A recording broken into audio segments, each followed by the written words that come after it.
Цэцэрлэгийн багш Булзат уралдаа 1-р шат.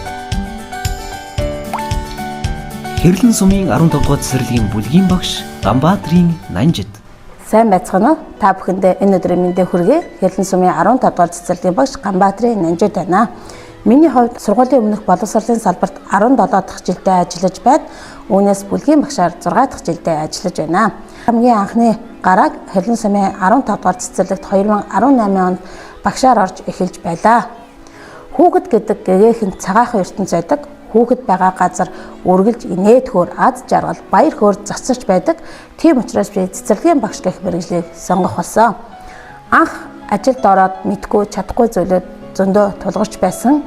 Тэр бүх бэрхшээлийг даван туулахад маань тухайн үеийн багш нарынхаа чиглүүлийн ачаар альва бэрхшээлийг даван туулж цэцэрлэгийн багш гэх энэхүү сайхан мэргэжилдээ гүн гүнзгий дурлаг болсон. Цэцэрлэгийн багш бол байнга суралцж байдаг мэргэжил гэж би боддог.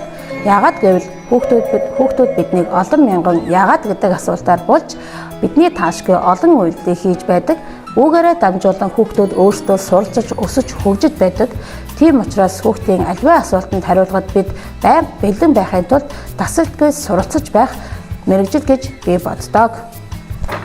Сургалт үйл ажиллагааг төлөвлөхдөө хүүхдийн насны онцлог ялгаатай байдлыг харгалзан тохируулахын төлөвлөн хүүхдийг хөгжүүлэх, төлөвшүүлэх, хүүхдийн сурах үед ахиц гаргахыг зорин ажиллаж байна.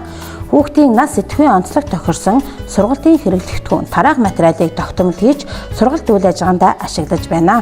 Мөн энэ хичээлийн жилээс дэвшилтэт технологиг сургалтандаа ашиглаж хичээл сургалтыг хүүхдэд илүү сонирхолтой байдлаар зохион байгуулж байна. Мөн 2023-аас 2024 оны хичээлийн жил Соронзон самбарын арга зүйг сургалт үйл ажиллагаанд нэвтрүүлсэн байгаа.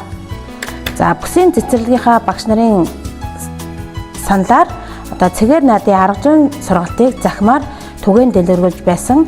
Мөн 2023-аас 2024 оны хичээлийн жил хүүхдийн хэл ярианы чадрыг сайжруулах зорилгоор Соронзон самбарын арга зүйг туршин хэрэгжүүлсэн. Үүнийгээ цэцэрлэгийнхаа багш нар түгээн дэлгэрүүлсэн байдаг. Мөн энэхүү арга зүйгээ аймгийн хэл яриа мэргэжлийн хөгжлийн бүлэгтээ танилцуулж багш нартаа түгээн дэлгэрүүлсэн байгаа. 2024-аас 25 оны хичээлийн жилд дэвшилтэт технологиг сургалтандаа хэрэглэн ашиглаж байна.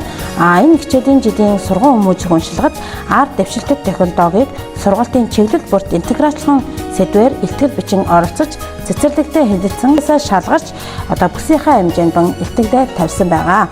Би багш мэргэжилтэй хайртай, багш мэргэжлээрээ үргэлж бахархаж явдаг.